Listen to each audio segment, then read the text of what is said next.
যদি আমাকে আপনারা ফাঁসি দেন দিতেও পারেন, গুলি করেন করতে পারেন, আমার কণ্ঠ বন্ধ করে দেন দিতে পারেন, আমি আল্লাহর জাতে পাকের কসম, যে আল্লাহ তাআলার হাতে আমার প্রাণ, ওই আল্লাহর জাতে পাকের কসম করে বলি, কোরআন হাতে নিয়ে বলি, দেশি পীর বিদেশি পীর, ছোট পীর বড় পীর, পৃথিবীর কোন পীরের ক্ষমতা নাই একটা মানুষকে জাহান্নাম থেকে নাজাত দেওয়া। এগুলি হলো ধর্মের নামে ব্যবসা। জোরে বলুন ঠিক না? এই ধর্মীয় আবেগ দিয়া, এই ধর্মীয় আবেগ দিয়া মানুষের কাছ থেকে রীতিমতো ব্যবসার একটা ফন্দি ফিকির বেঁচে নিয়েছে। বিশ্বনবী তার কন্যা ফাতেমাকে বলেছে, ফাতেমা নেক আমল করো, মুহাম্মদ সাল্লাল্লাহু আলাইহি ওয়াসাল্লাম কন্যা বলে তোমাকে খাতির করা হবে। বন্ধুরা আমার, আপনারা আয়াতুল কুরসি পড়েন না? কিয়ামতের ময়দানে কে সুপারিশ করবে? কে সুপারিশ করবে? মুহাম্মদ সাল্লাল্লাহু আলাইহি ওয়াসাল্লামকে আল্লাহ অনুমতি দেবেন, তিনি সুপারিশ করবেন। আর কি মানুষ, কোথায় গেছে মানুষের আকীদা, কোথায় চলে গেছে মানুষের ঈমান। আল্লাহ তাআলা সব গুনাহ পছন্দ করেন, কিন্তু শিরকের গুনাহ আল্লাহ বরদাস্ত করেন না। ভাইরা আমার, শিরক বড় শিরক, ছোট শিরক, সব শিরক মানে অংশীদার। আচ্ছা, এখানে আপনাদের আশেপাশে বড় ফ্যাক্টরি আছে না? কারখানা বা ফ্যাক্টরি নাম বলেন একটা। আর নাম বলেন না। এশিয়া, এশিয়ার 100% মালিক একজন। ওর ভিতরে যদি 10% শেয়ারও কেউ কেনে, সে ওইটার মালিক কিনা। ছোট হোক অল্প হোক, অল্প হোক, সে কত পার্সেন্ট শেয়ারের মালিক? যদি 5% কেনে, তাও সে শেয়ার অংশীদার। কথা ঠিক কিনা? একজনের শেয়ার 95, আর একজনের কত? সে কি দাবি করতে পারবে আমি এটার অংশীদার? দাবি করতে পারবে নাকি পারবে না? বন্ধুরা আমার, আপনি আল্লাহ যা পারে সামান্য একটু অংশ যদি কেউ মনে করেন আল্লাহ তো নাজাত দেয়, তবে ওলি আল্লাহরাও দিতে পারে। 1% হইল শিরক হয়ে গেছে। 1% হইল কি হয়ে গেছে? শিরক হয়ে গেছে। মনে রাখবেন, সব পাগলামি ভালো, কিন্তু শিরকের পাগলামি ভালো না।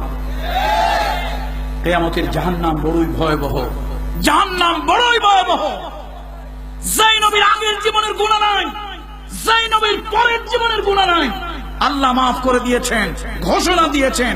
সেই নবী সকাল সন্ধ্যায় চোখের পানি ছেড়ে অথবা আসবে গিয়ে আল্লাহর কাছে দোয়া করতেন, আল্লাহুম্মা হাসিবনি হিসাবান ইয়াসীরা, আল্লাহুম্মা হাসিবনি হিসাবান ইয়াসীরা, আল্লাহুম্মা আজিরনা মিনান নার। তাহলে মুহাম্মদ সাল্লাল্লাহু আলাইহি ওয়াসাল্লামের কোনো গুনাহ ছিল? নাউযুবিল্লাহি মিন যালিক। আল্লাহ তাআলা তাকে মাসুম, বেগুনাহ বানিয়ে দিয়েছিলেন। সেই নবী যদি জাহান্নাম থেকে পরিত্রাণের জন্য আল্লাহর কাছে দোয়া করে, ওই নবী যদি কিয়ামতের ময়দানে আল্লাহর কাছে হিসাব সহজ করে দেওয়ার জন্য দোয়া করে, তুমি আর আমি কে? কে আমরা?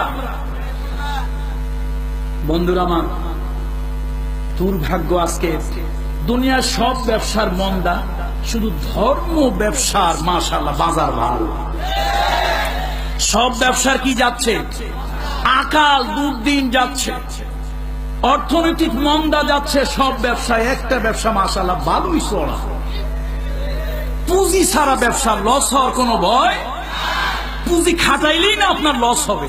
পুঁজি নাই, লস নাই। সুতরাং মনে রাখবেন, কিয়ামতের ময়দানে আল্লাহ রাসূল আম্মা জান আয়েশা সিদ্দিকাকে বলেছে, আয়েশা, কিয়ামতের ময়দানে মানুষগুলো উলঙ্গার লঙ্গিত হয়ে উঠবে। আম্মা জান আয়েশা সিদ্দিকা বলেন, ইয়া রাসূলুল্লাহ, আমাদের কি লজ্জা লাগবে না? আল্লাহর নবী বললেন, আয়েশা শুনে নাও, আয়েশা, কিয়ামতের ময়দানে মানুষের মাথার উপরে সূর্য থাকবে। সূর্যের কিরণে মানুষের ঘিলুগুলো নাক এবং কান দিয়ে গলে গলে পড়বে। ময়দানে মহাশরে মানুষগুলি পানি পানি বলে চিৎকার করে করে কাঁদবে। আর মানুষেরা বলতে থাকবে, আইনাল মাফার, আইনাল মাফার, আইনাল মাফার। পালাবো কোথায়, যাব কোথায়, ভাগবো কোথায় বলতে থাকবে। আল্লাহ তাআলা জানিয়ে দেবেন, কাল্লা লা ওয়াজারা ইলা রাব্বিকা ইয়াউমা ইযিনিল মুস্তাকার। ভাগবার কোনো জায়গা নাই, পালাবার কোনো জায়গা নাই, লুকাবার কোনো জায়গা নাই।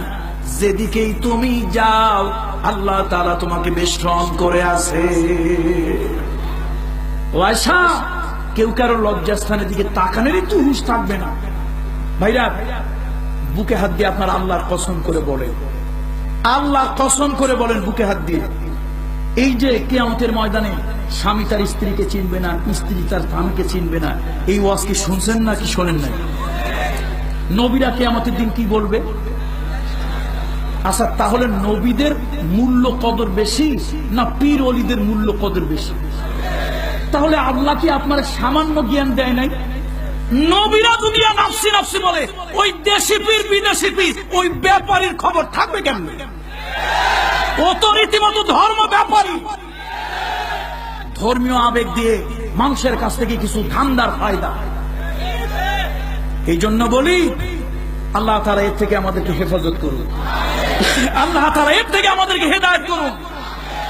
বন্ধুরা আমার, কিয়ামতের ময়দানে কঠিন মুসিবত থেকে বাঁচার জন্য আল্লাহ শিখাই দিয়েছেন করুণাময় গোলাম যারা হবে তাদের 4 নম্বরের গুণ। আল্লাহর গোলাম যারা হবে তাদের কয় নম্বর গুণ? 4 নম্বর গুণ। তারা চোখের পানি ছেড়ে দিয়ে কাঁদবে, আল্লাহ জাহান্নাম বড়ই ভয়াবহ, জাহান্নাম বড়ই ভয়াবহ, আল্লাহ ওই জাহান্নাম থেকে আমাকে বাঁচাও, আল্লাহ জাহান্নাম থেকে আমাকে বাঁচাও। যদি সত্যি ভয়াবহ না হতো আল্লাহকে এই যে শিক্ষা দিতেন। আচ্ছা, আপনারা এইটাও বলেন, আজ পর্যন্ত কোন আলেম ওলামার মুখ থেকে শুনছেন কিয়ামতের ময়দানে, হাসরের ময়দানে কোনো ছায়া থাকবে না, একটা ছায়া ছাড়া? শুনছেন কি শোনেন নাই? কার ছায়া সেইটা? কার ছায়া সেইটা? তাহলে আল্লাহর আরশের ছায়া।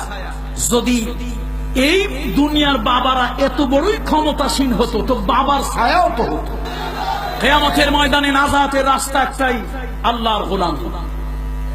যারা বলেন ঠিক কিনা? নবীরা যেখানে নাফসি নাফসি বলে কাঁদবে, সেখানে এই ব্যবসায়ীদের খবর কোথা থেকে থাকবে? আল্লাহ তাআলা আমাদের প্রতি রহম করুন। মুহাম্মদ সাল্লাল্লাহু আলাইহি ওয়াসাল্লামের কোনো গুনাহ ছিল না, আগেরও নাই পরেরও নাই। আল্লাহ তাআলা তাকে মাসুম বেগুনাহ ঘোষণা দিয়েছিলেন।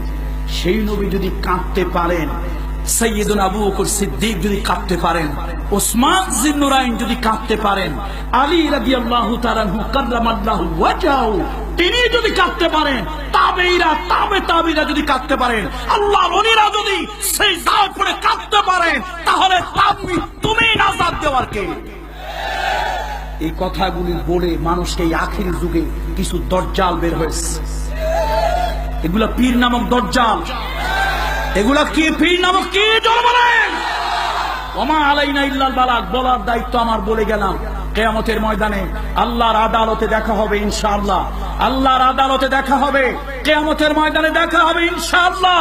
আল্লাহর বিচারের আদালতে আল্লাহ তাআলার কাছে আসামি যেন না হই। শেরশাহ কলোনি মাঠে হাজার জনতার উপস্থিতি হয়েছিল, তুমি শরীয়তের কথা, হকের কথা কেন বলো? বলার দায়িত্ব বলে গেলাম। মানা না মানা আপনার।